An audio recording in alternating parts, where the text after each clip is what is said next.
Hello comic book fans, today we're talking about Rogue Sun issue 20. Thank you guys for everybody that's been, watching the channel, that have subscribed, that really enjoys these videos. It really means a lot. We are closing in on 500 subscribers. That means you guys will be able to, send a super thanks and not really super chats if I'm not streaming, but you're able still be able to fund the channel so I can do more videos and talk about comics just like this. Today we are diving into issue 20 of Rogue Sun, and it starts off with him hunting down yet another villain and yet another foe that was locked away and was freed after the Rogue War. And in this issue, I would say that Dylan is doing a lot more better than the last issue that he was doing in, where I really was kind of frustrated because I didn't feel like he, had any growth at all as a character. In this one, he seemed to be a little bit more, in tune to locked in and understood the situation at hand, mostly because we are moving forward into Dylan wanting to take on Morningstar. He wants to put an end to Morningstar. And so he's taking things a little bit more seriously by taking down these villains, really, setting the bar and getting his stuff together so he can, push his way to the final boss, because Morningstar is the issue. He is the main individual and being that creates all these villains, and Rogue Sun has to go out there and catch them all like Pokemon and then lock them away. This is all because Morningstar wants to break into this realm and take over this realm just like he took over his own. Dottie lets him know right away that his plan is very foolish and that he is simply not ready to take on Morningstar. And that's she tells the story that Morningstar actually had a daughter, and during the time when he had his daughter, he was ruling over his own realm. His people was hungry, and his daughter actually took mercy on them. So Morningstar chained her to the gate and let his people feed on his daughter, like physically.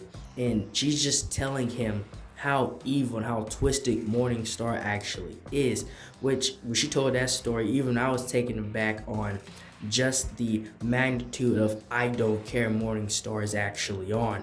He annihilated his own daughter because she dared to show mercy. That's absolutely insane to do. And now Dylan he's trying to get back in the rhythm of being himself because his body was taken over for so long. And so now he's trying to get back in the rhythm of school and, dealing with regular people again. And the conversation between Ari and her mother, the mother is fearful for her daughter because what she had to do, but she's trying to trust her.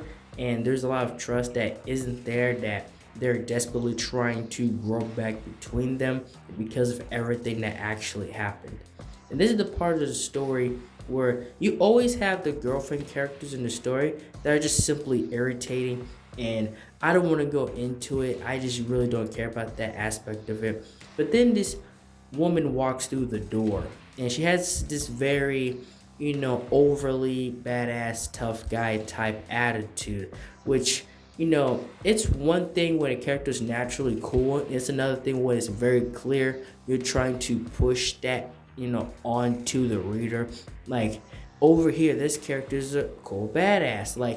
Let the character be naturally that. That's what I got from this character. But her name is Divinity, and she simply walks into school and talks to Dylan, tells him that they got a job to do, which is very stupid to do.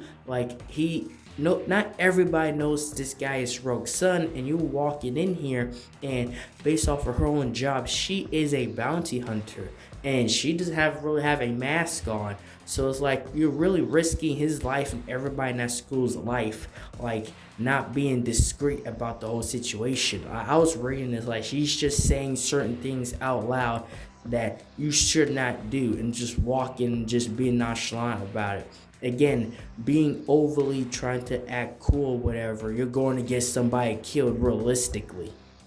But they get to their mission, which is this massive house, and she simply just drives through the front door doesn't try to be stealth about it or anything. She just busts through the front door, and Rogue Sun is right behind her. And there is a room full of people. It's not just like one or two people. This is like a small cult that's in here. And this is another one of Morningstar's minions, pretty much. But his power is he's like got like this mystical, like satanic drug type thing, and he's gaining more followers through that. This being is gaining more people through that, and they're all extensions of him pretty much, and they have to take him down. And again, I was reading this, I'm like, if you have to deal with that many people, if he has this power, just running in their heads on maybe isn't the smartest plan, even if you brought backup. But then that's when they realize that, again, they're all extensions of him, and they really have to take this guy out because he's an apocalyptic level villain. And as I'm reading this and the villains that pop up in this story, I really enjoy the Rogue Sun Rogue Gallery so far. He seems to have the coolest set of villains right now. And that's all I have for this video. Thank you guys for watching this video. Like, share, subscribe for more, and thank you for watching.